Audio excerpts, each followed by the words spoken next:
Pour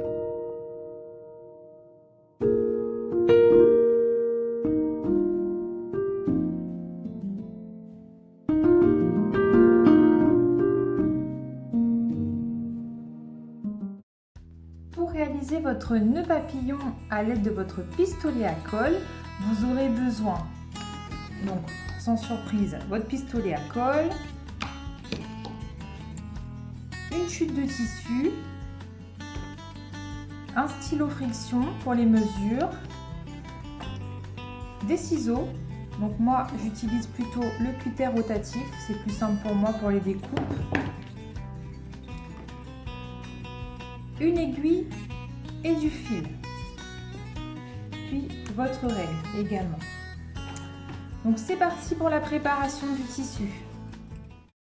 Alors pour réaliser votre joli nœud papillon, vous allez avoir besoin de 2 rectangles de tissu. Donc moi je les ai déjà coupés, mais je vous propose quand même de vous donner 2 petites astuces pour la préparation de votre tissu. Alors comment définir les mesures? Vous allez voir, c'est tout simple. En fait il s'agit de tracer la largeur souhaitée et rajouter 2 cm.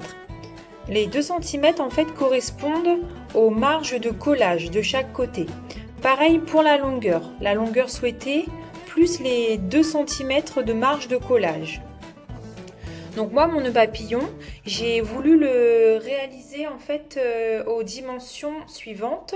Donc 12 cm de largeur et 6 cm de longueur. Donc ce qui me donne des coupons de 14 cm de largeur et 8 cm de longueur. Alors pour préparer vos 2 rectangles, je vous conseille de prendre votre morceau de tissu, de le plier en deux, de marquer bien le pli au fer à repasser, de manière à pouvoir tracer et couper vos 2 rectangles en même temps. Donc soit vous prenez votre règle et vous tracez votre rectangle aux dimensions choisies, sans oublier les marges de collage, soit vous réalisez ce qu'on appelle un gabarit. Donc en fait le gabarit est posé sur le tissu et il nous permet de tracer le rectangle plus rapidement. Donc moi je l'ai fait dans du carton recyclé, mais vous pouvez très bien le faire dans des vieux calendriers. Voilà, ce serait plus solide. Donc maintenant on va venir tracer nos marges de collage au stylo. Donc vous allez comprendre pourquoi. Donc n'oubliez pas, on les a prévues à 1 cm. C'est parti.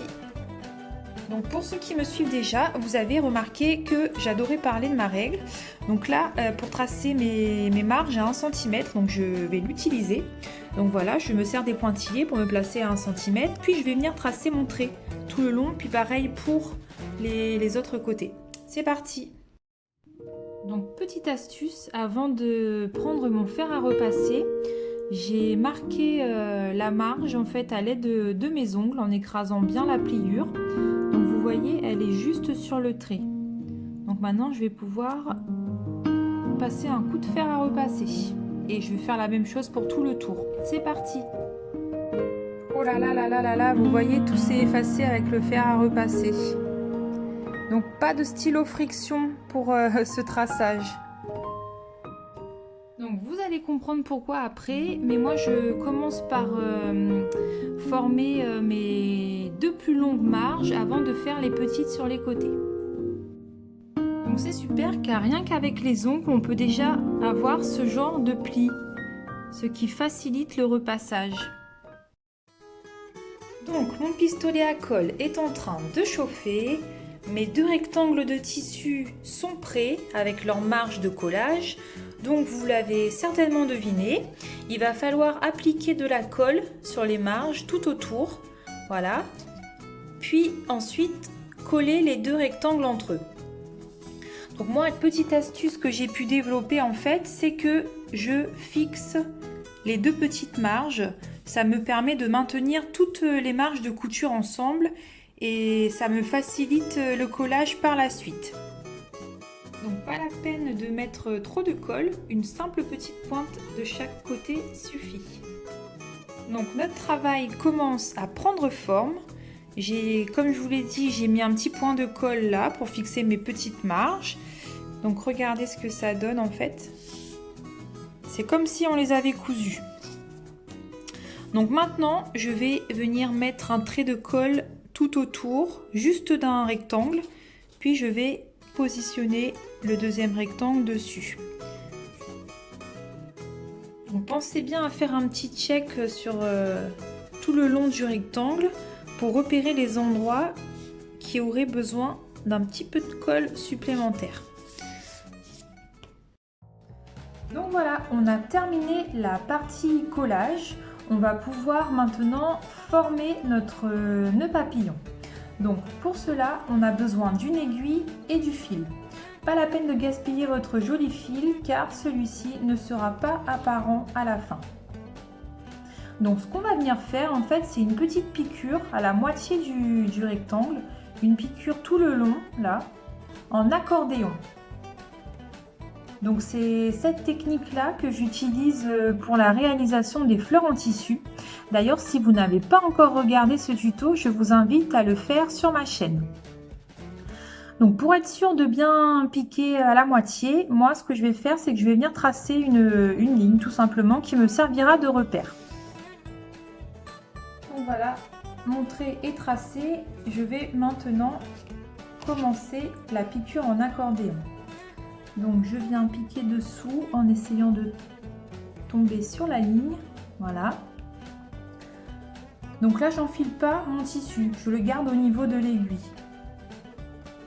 Regardez, hop. Donc je vais venir piquer devant à peu près à 1 cm dessus, voilà. Donc là mon aiguille elle ressort en dessous. Donc je repique dessous. Dessus. Donc si vous avez un dé à coudre, utilisez-le, ne faites pas comme moi. Moi je suis une tête de linotte, je le prends jamais et je me pique une fois sur deux. Donc hop, dessus, dessous, vraiment la piqûre en accordéon. Dessus et ma dernière piqûre dessous. Donc regardez, mon tissu il est sur l'aiguille. Qui n'est pas descendu sur le fil. Donc là, on a terminé. On va descendre notre nœud papillon le long du fil jusqu'au nœud. Donc voilà ce que ça donne. On voit pas trop parce que le fil est blanc. Donc ce que je vais faire maintenant, c'est que je vais retirer mon aiguille tout en gardant un peu de fil, car je vais devoir nouer le nœud papillon. Hop. Donc là, je tire sur le fil du haut tout en m'aidant de mes doigts un peu pour former le drapé du nœud papillon. Donc voilà, je vais me mettre à plat, c'est plus facile. Ce que je vais faire maintenant, c'est que je vais faire un tour du centre avec mes fils. Voilà. Hop.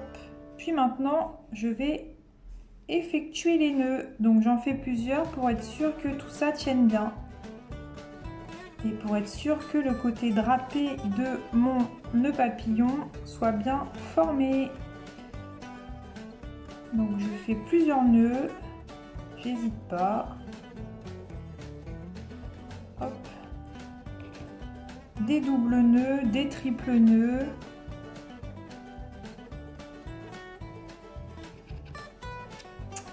Voilà ce que ça donne. Donc n'hésitez pas à bien former le côté plissé de votre nœud. Ensuite, moi je coupe, enfin moi non, tout le monde va le faire. On coupe le surplus de fil. Vous allez voir, on arrive à la fin. On va pouvoir admirer le résultat final, enfin presque final. Donc voilà le nœud papillon. Donc on voit pas bien les petits drapés, donc n'hésitez pas à bien les former.